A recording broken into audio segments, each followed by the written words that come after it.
चलिए प्यारे बच्चों, आज हम कक्षा 4 की पर्यावरण की कार्य पुस्तिका का पाठ 5 खेत से बाजार तक इसके प्रश्न उत्तरों को हल करेंगे। तो इसमें सबसे पहला प्रश्न देख के चलते हैं। पहला प्रश्न इसमें दिया है, नीचे दी गई फसलों का वर्गीकरण तालिका में कीजिए। तो इसका उत्तर हम लिखेंगे, पहले इसको देख लेते हैं। इसमें कुछ फसलें दी है, ज्वार, गेहूँ, चना, भिंडी, धान, करेला, मटर, खीरा, बाजरा, सरसों, तरबूज और खरबूज। तो इसमें सबसे पहले देखिए, इसमें कुछ फसलें दी गई हैं और इन फसलों का वर्गीकरण हमें रबी, खरीफ और जायद में करना है। सबसे पहले हम समझ लेते हैं रबी क्या होता है, खरीफ क्या होता है और जायद क्या होता है। तो रबी का मतलब होता है वसंत, यानी कि इन फसलों की कटाई वसंत ऋतु में की जाती है। अक्टूबर नवंबर में इन्हें बोया जाता है और अप्रैल माह में इन्हें काटा जाता है। आगे खरीफ, खरीफ का मतलब होता है पतझड़, यानी कि पतझड़ के मौसम में इन फसलों की कटाई की जाती है। पतझड़ यानी कि पतझड़ कब होता है?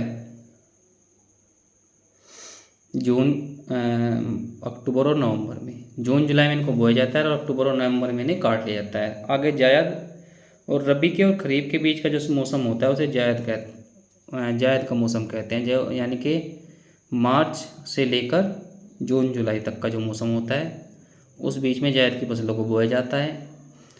मार्च में इनको बोया जाता है, जून जुलाई तक इन्हें काट लिया जाता है। ठीक है, चलिए अब इनका वर्गीकरण करते हैं। रबी में हम कौन कौन सी फसलों को रखेंगे? गेहूँ, चना, मटर और सरसों, ये सब हमारी रबी की फसलें हैं। खरीफ में ज्वार, धान, बाजरा, करेला, भिंडी और जायद में खीरा, तरबूज और खरबूज। अगला प्रश्न देखते हैं। प्रश्न नंबर दो में हमसे पूछ रहा है, किसी भी फसल को बोने से पहले मिट्टी की जांच करना क्यों आवश्यक है? तो इसका उत्तर हम लिखेंगे, फसल बोने से पहले मिट्टी की जांच आवश्यक है। इससे मिट्टी में पोषक तत्वों की कमी या अधिकता का पता चलता है। खेत की जरूरत के अनुसार उसे पोषक तत्व उपलब्ध कराना होता है। अगला प्रश्न देखेंगे, जमीन को उपजाऊ बनाने के लिए कौन कौन से कारक आवश्यक हैं? आ, सिर्फ पानी। बा, गर्मी, पानी, हवा, खनिज, लवण तथा सूक्ष्म जीव। सा, सिर्फ पानी और दा, हवा और पानी। तो देखिए इसका बा उत्तर ठीक है। जमीन को उपजाऊ बना रखने के लिए गर्मी, पानी, हवा, खनिज, लवण एवं सूक्ष्म जीवों की आवश्यकता होती है। अगला प्रश्न देखते हैं, प्रश्न नंबर 4। प्रश्न नंबर 4 में हमसे पूछ रहा है, खेती करने से पहले मिट्टी को क्यों भुरभुरा बनाया जाता है? मिट्टी को भुरभुरा बनाने के लिए किन किन साधनों का उपयोग किया जाता है? तो इसका उत्तर हम लिखेंगे, मिट्टी को भुरभुरा इसलिए बनाया जाता है ताकि जड़ें गहराई तक जा सके, पानी और पोषक तत्वों का अवशोषण बेहतर हो सके और मिट्टी में मौजूद केंचुए व सूक्ष्म जीवों का विकास हो, जो मिट्टी को उपजाऊ बनाते हैं। मिट्टी को भुरभुरा बनाने के लिए हल कल्टीवेटर का प्रयोग किया जाता है। ठीक है, आगे देखते हैं। अगला प्रश्न, आगे हमें देखिए चित्र दिया है और इस चित्र में हमें बताना है कि पौधे के नीचे, इसको पढ़ लेते हैं। नीचे बीज से पौधे उगने के विभिन्न चरणों को दर्शाया गया है, उन चरणों को क्रम में लिखिए। तो देखिए कुछ चरण दिए गए हैं हमें। सबसे पहले देखिए क्या होता है, पौधा जमीन में बोया जाता, बीज जमीन में बोया जाता है। उसके बाद बीज अंकुरित होता है और अंकुरित होने के बाद इससे 2 फलक निकलते हैं और उसके बाद फलकों से पत्ते निकलते हैं और अंत में यह एक पौधा बन जाता है। ठीक है, तो इसका सही क्रम 1, 2, 3, 4 व 5, इस प्रकार से इसका सही क्रम है। इसको हम यहाँ से लिख सकते हैं। अगला प्रश्न देखिए, बीजों को बोते समय मिट्टी में क्यों ढका रहना चाहिए? तो इसका उत्तर हम लिखेंगे, मिट्टी नमी को बनाए रखती है, जो बीजों के अंकुरण के लिए आवश्यक है। मिट्टी की परत बीजों को पक्षियों और कीड़े जैसे बाहरी खतरों से बचाती है। मिट्टी से ढकने से बीज का मिट्टी के साथ गहरा संपर्क बनता है, जो अंकुरण प्रक्रिया के लिए आवश्यक है। अगला प्रश्न देखते हैं, सिंचाई किसे कहते हैं? सिंचाई क्यों जरूरी है? तो इसका उत्तर हम लिखेंगे, जो फसल खेत में होती है वह खेत की नमी को सोख लेती है। अब फसल को अतिरिक्त नमी की ज़रूरत पड़ती है। इसकी पूर्ति के लिए किसान को अतिरिक्त पानी देना पड़ता है। इसे सिंचाई कहते हैं। सिंचाई नहर, कुएं, तालाबों व ट्यूबवेल इत्यादि से की जाती है। आगे बढ़ते हैं। अगला प्रश्न हमें दिया है, चित्र पहचान कर सिंचाई प्रणालियों के नाम एवं उनके बारे में लिखिए। तो देखिए हमें चित्र दिया गया है। सबसे पहला जो चित्र दिया है, ये चित्र हमारा फव्वारा विधि से सिंचाई वाला चित्र है। इसमें क्या हो रहा है, फव्वारा विधि से फसलों की सिंचाई की जा रही है। ठीक है, तो इसमें हम लिखेंगे फव्वारा विधि। इस विधि में पानी को हवा में फुहार के रूप में फसल पर छिड़का जाता है। इस विधि में पानी कम मात्रा में बर्बाद होता है। आगे देखिए, ये है ड्रिप सिंचाई। ड्रिप सिंचाई में क्या होता है, जो फसलों की कतारें होती है उनके साथ साथ ही एक छोटा सा पाइप बिछा दिया जाता है। उस पाइप में जगह जगह पर छिद्र कर दिए जाते हैं। इससे क्या होता है, पौधे की जड़ों में सीधा पानी पहुंचता है। ठीक है, उन छिद्रों से ड्रिप करके पानी पौधे की जड़ों में पहुंचता रहता है। तो इसको हम लिखेंगे ड्रिप सिंचाई। इस विधि में ड्रिप द्वारा सीधे जड़ों में पानी पहुंचाया जाता है। इस विधि में पानी बहुत कम मात्रा में नष्ट होता है।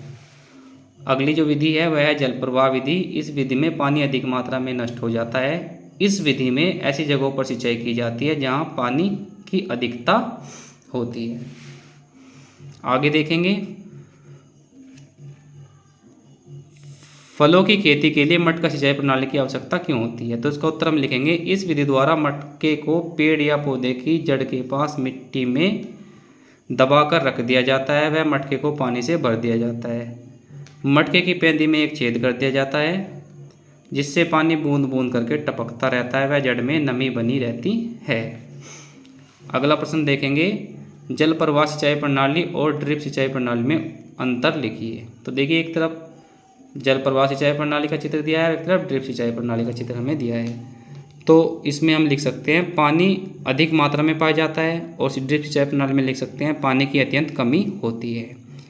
यहाँ पानी खुली नालियों में बहता है और इस तरफ पानी बंद नालियों में, बंद पाइपों में बहता है। पानी अधिक मात्रा में नष्ट हो जाता है, यहाँ पानी कम मात्रा में नष्ट होता है। आगे बढ़ते हैं। अगला प्रश्न हमें दिया है, उर्वरक खाद किसे कहते हैं, यह कितने प्रकार के होते हैं। तो इसका उत्तर हम लिखेंगे, खाद वह पोषक तत्व है जो पौधों को अधिक से अधिक मात्रा में संतुलित आवश्यक पोषक तत्व उपलब्ध कराते हैं। गोबर खाद, कंपोस्ट खाद, हरी खाद, रासायनिक खाद, ये खाद के प्रकार हैं। ठीक है, अगला प्रश्न देखते हैं, पेड़ पौधों को समय समय पर उर्वरक की आवश्यकता क्यों होती है। तो इसका उत्तर लिखेंगे, पेड़ पौधों को अच्छी वृद्धि के लिए समय समय पर उर्वरक व खाद तथा उचित पोषण की आवश्यकता पड़ती है। आगे देखेंगे, जीवों के नाम देखकर किसान मित्र और किसान शत्रु में वर्गीकृत करें और कक्षा में चर्चा करें। तो देखिए, यहाँ पे कुछ जीवों के नाम दिए हैं, इन्हें हमें किसान मित्र और किसान शत्रु में वर्गीकृत करना है। तो देखिए, एक तरफ कॉलम किसान मित्र का दिया है, एक तरफ कॉलम किसान शत्रु का दिया है। तो देखिए, सबसे पहले इसमें किसान मित्र में हम लिखेंगे सांप, क्योंकि सांप किसान का मित्र होता है। वह चूहे जैसे जो फसलों को नष्ट करने वाले जीव होते हैं उन्हें खाकर फसलों को नष्ट होने से बचाता है। आगे देखिए, केंचुआ खाद तो आजकल बहुत ट्रेंड में है, बहुत चलन में है। और केंचुआ हमारी ज़मीन के लिए, किसानों के लिए बहुत अच्छा जीव होता है, किसान का मित्र होता है। यह मिट्टी में जाकर ज़मीन की निराई गुड़ाई अच्छे से करता है। आगे देखेंगे भंवरा भी को भी आप किसान का मित्र कह सकते हैं, क्योंकि भंवरा पोलिनेशन, परागण का काम करता है। इधर देखेंगे किसान शत्रु में हम चूहे, दीमक, टिड्डी, चींटियाँ, मकड़ी, कौवा, तोता, इन सब जीवों को लिखेंगे। आगे देखते हैं, नीचे दिए गए उपकरणों के नाम और उनके कार्य लिखिए। तो देखिए, सबसे पहले जो उपकरण दिया है इसको कहते हैं कल्टीवेटर। यह जमीन की जुताई व मिट्टी को भुरभुरा करने के काम में आता है। यह गहराई से ज़मीन जोतता है। अगला चित्र जो हमें दिया है, यह थ्रेसर का चित्र दिया है। यह पकी फसल से अनाज व भूसे को अलग करने के काम आता है। ठीक है, आगे देखते हैं प्रश्न नंबर 5, निम्नलिखित औजारों को पहचान कर उनके नाम और उनके कार्य लिखिए। तो देखिए, सबसे पहले जो औजार हमें दिया है, यह है कुल्हाड़ी है। कुल्हाड़ी लकड़ी काटने में काम आती है। ये फावड़ा है, फावड़ा मिट्टी खोदने के काम आता है। अगला जो चित्र हमें दिया है, ये दराती है, ये फसल काटने के काम आती है। और ये खुरपी है, यह फसल की निराई गुड़ाई करने के काम आती है। ठीक है, तो देखिए, यहीं पे ये पार्ट समाप्त होता है। जल्दी अगली पार्ट की वीडियो के साथ हम आपको मिलते हैं। तब तक के लिए मेरा प्यार भरा नमस्कार।